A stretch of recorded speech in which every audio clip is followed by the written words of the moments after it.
It is becoming increasingly more difficult for people to sell motorcycles on the used market. Think of Craigslist, which really it's not as much of a thing anymore. You got OfferUp, you got Marketplace, you got Cycle Trader. There's a bunch of different places to sell. But what I found over the past few weeks is that there's more supply of used bikes than there is demand. People don't have as much money because the economy is kind of weird right now.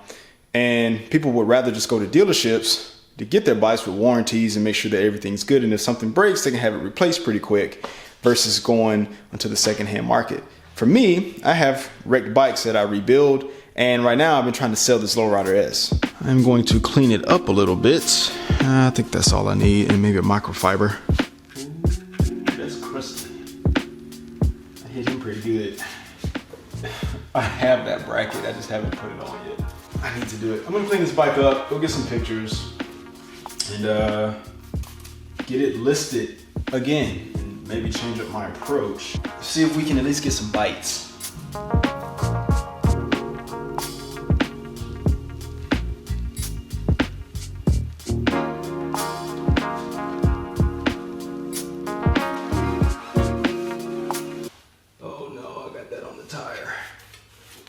Cornering possibly a little slick. Gives it that wet look. Yeah.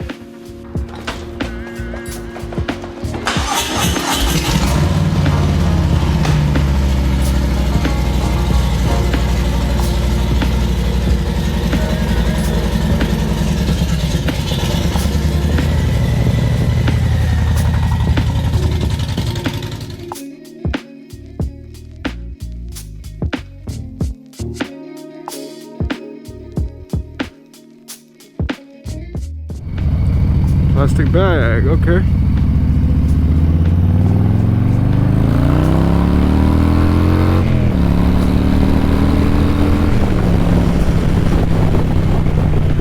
don't know why I'm doing all that. I need gas.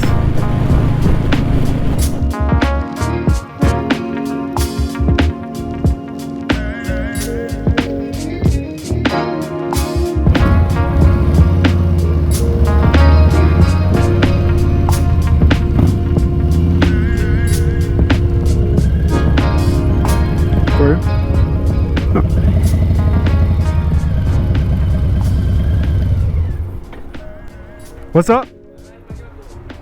I can't hear you. Say that again? Do I speak Spanish? No, I speak English. You need gas? You said gas? I got you. How about this? Go ahead. 10. Okay, thank 10. you. Yeah, man. You have a good one, all right? He wanted 5, but screw it. Let's do 10.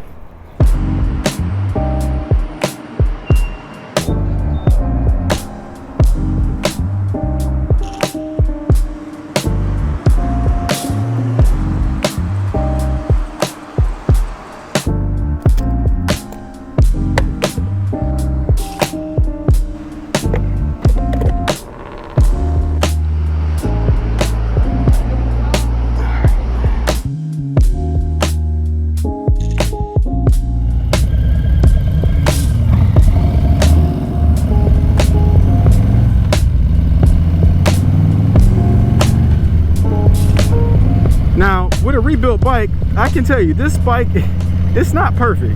It has some blemishes in different areas, but one thing I can tell you, it's reliable, it's safe, and it is a blast to ride. But those blemishes, those little scratches here and there, because no wrecked bike is perfect, or wrecked car is perfect, but that's where the opportunity comes in because you can save money in buying these things. But I can also tell you, when I rebuild these bikes, I try to put them in the perspective of would I buy this and would I pay this amount for it. Now, when I bought my last new bike, that was a 2018 Indian Sky Barber that I bought in 2017 for right at $12,500. And I know some of you will say, well, Brandon, how did you get that bike for that price? Well, it was in 2017 and the dealer just gave me a really good price on it and the bike had just come out. So I guess they were just really motivated to make that sale. I pretty much got that bike a little bit over MSRP. And I am not a person that spends a lot of money on new stuff, and I can tell you that I probably won't ever buy another new motorcycle unless I just have to have it. And so I thought people would have the same idea when it came to this bike. Ooh, it gets up so quick.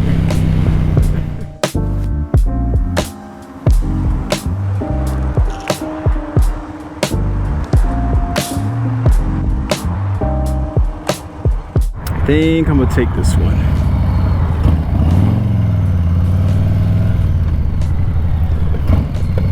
I love this park.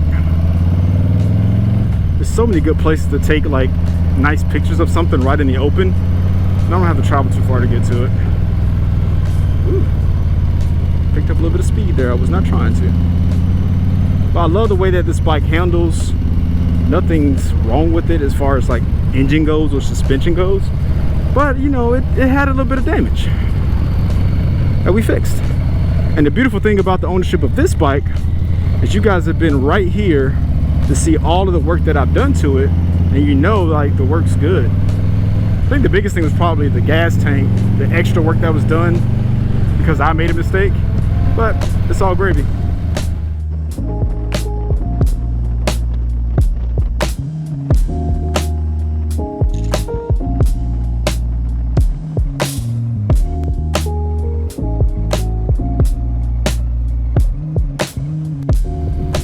You know, I tend to always take pictures near this area. Maybe I need to change my approach and I can get lucky going somewhere else. Who knows? But the reason I come out here though is there's not like a lot of traffic and you can kind of just like post up. Not have to really worry about anybody like messing with you for real. Let's see, I think we'll do it right here. I think this would be fine. I need to angle the bike towards the sun. Let's see, I think this will work. Let's do this. Whoa.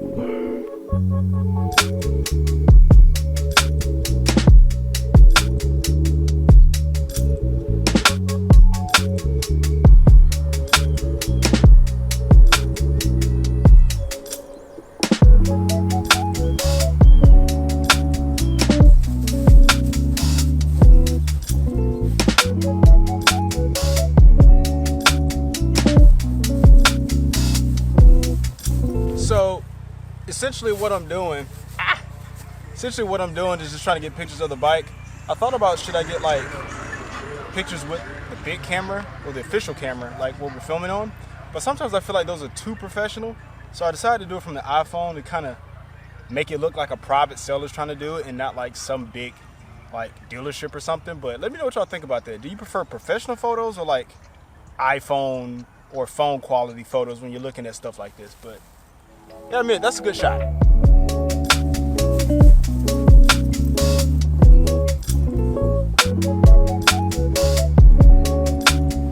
For some reason, down low shots just look better.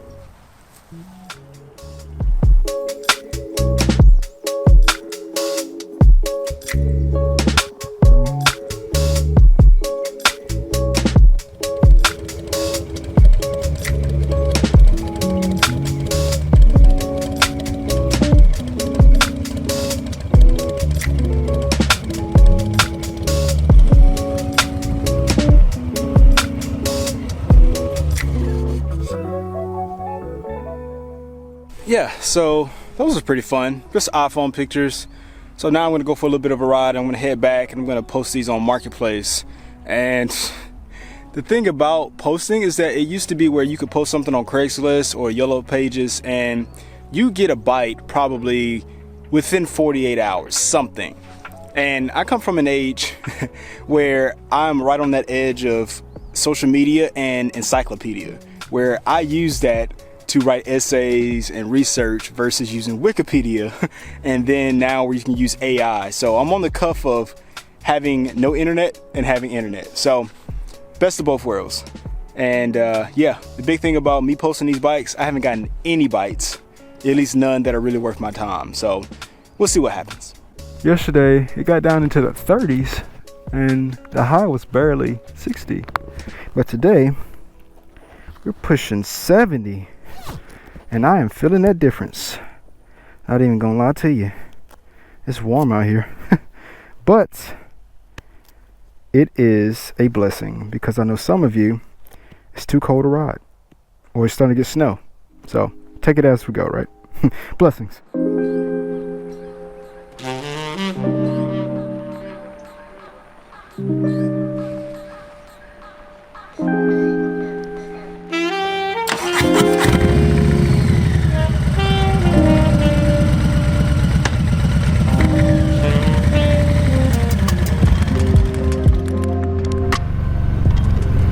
What's a yield, son?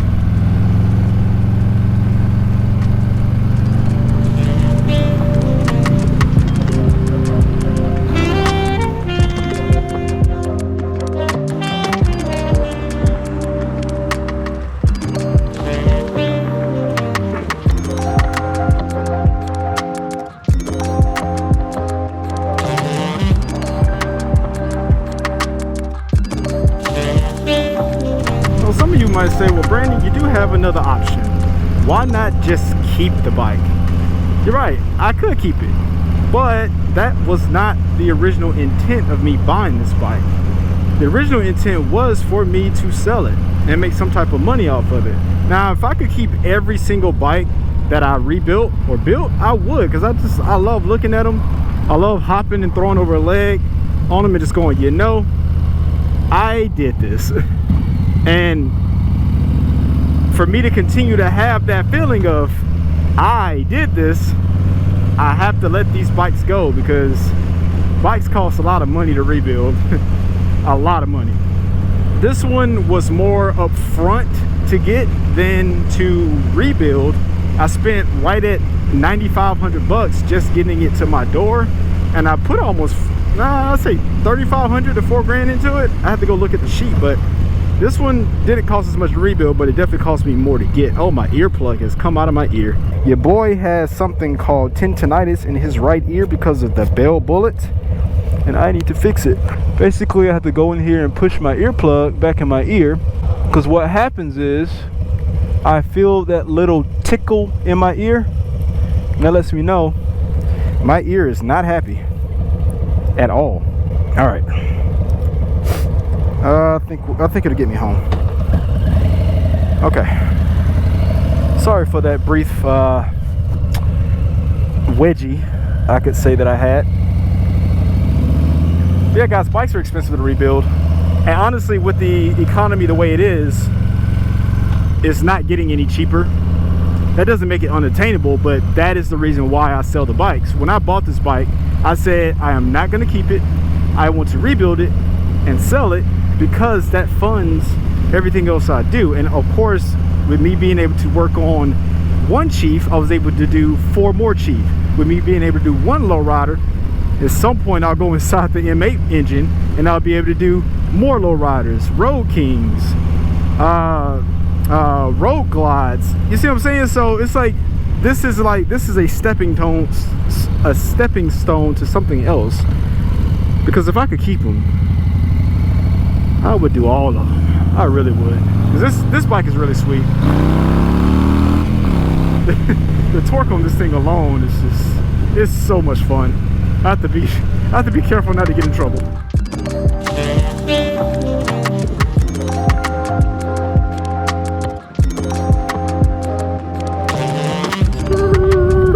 No feet.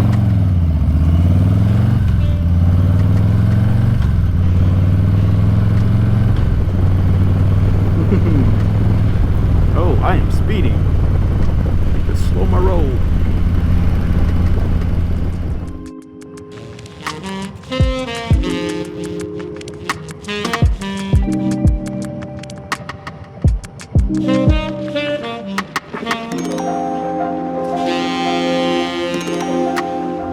The people that have the disposable income, at least visually and on paper, I'd assume they stay out here. These huge, somewhat gated communities, yeah, they have the coin to drop on brand new motorcycles. Brandon don't. You know, when I think of a sport Chief, for instance, $20,000 for the Icon and $19,000 for the regular sport Chief. I saw someone post one on Marketplace, and they wanted $28,000 for that bike. And you might say, well, Brandon, where is he getting that number? Because it's absolutely absurd. So basically, my theory is that, you know, he bought the bike, and by the time, I think that was my turn, because I have no idea how to get out of here. By the time he ended up being, I guess, done with taxes, tag, and title, he probably was right at 24, 25 grand, depending on what his, you know, his interest rate and everything was. Yeah, I missed my turn. I don't know where I'm going, guys. I want to get out of these folks' neighborhood before they call the police on me. And if I remember correctly, this dude had a tire warranty, I guess lifetime warranty, which I think probably spent more because it was transferable. But the point is, he was selling that bike for 28 grand, didn't do anything to it, and I genuinely think he was expecting to get the money back out of it. And I just thought to myself, dude, that's absolutely crazy to even think that somebody would pay that. Because you got to remember, during pandemic times, there was a shortage of bikes on the market. So dealerships were buying all the inventory up that they could, and of course they were selling things over MSRP, because guess what? Nobody could get motorcycles, nobody could get cars, so people were willing to pay that price, right? Carvana doing the same thing. And actually, there's a company called Rumble On, which I'm sure many of you are aware of. They are essentially the Carvana of motorcycles. And guess what they do? They buy up all the motorcycles at crazy prices, and then of course they sell them over MSRP. Well, not MSRP, but they make the money back by selling them for a profit. That's what everybody does, right? But they do it in volume, crazy volume.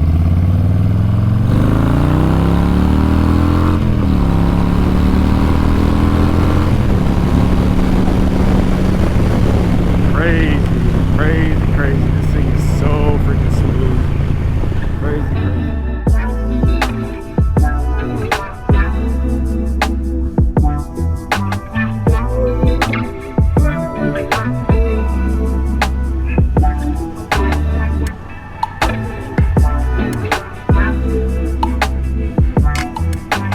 I will tell you this about posting on Marketplace. It's free. Cycle Trader, I think eBay Motors charges like $45 for you to post for 2 weeks, and I think Cycle Trader charges you a base like 40 bucks. If you want to add video, I think it's like 80 something dollars. So these platforms outside of eBay Motors and I guess Cycle Trader, and I think Craigslist as well, they had a big issue with spam, so they charge $5 a post now, which I think is reasonable. But they're charging upwards of 80 bucks for you to post just to get your ad seen, or your listing seen. And of course, I get it, you got to make money. But the power of Facebook, YouTube, and Instagram, and these various platforms, you can post for free, and you can get that organic reach like you're watching right now. I pay nothing other than my time for you to see this. So there is opportunity. It's a matter of finding the right person with that opportunity, right? And to hopefully, you know, get the results you're looking for. And you could also go down the paid ad route, which forces people to see it at that point. So there's opportunity. It's just navigating it. And like I said, the attention on all these platforms, it used to be concentrated in one place, and now it's spread out over various platforms in different spaces. So it is a little bit more challenging, even though the reach is more vast.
because Indian Chieftain is no longer in the garage, I can move the other bikes to the back and essentially kind of turn around in the garage. So, even though I stalled out.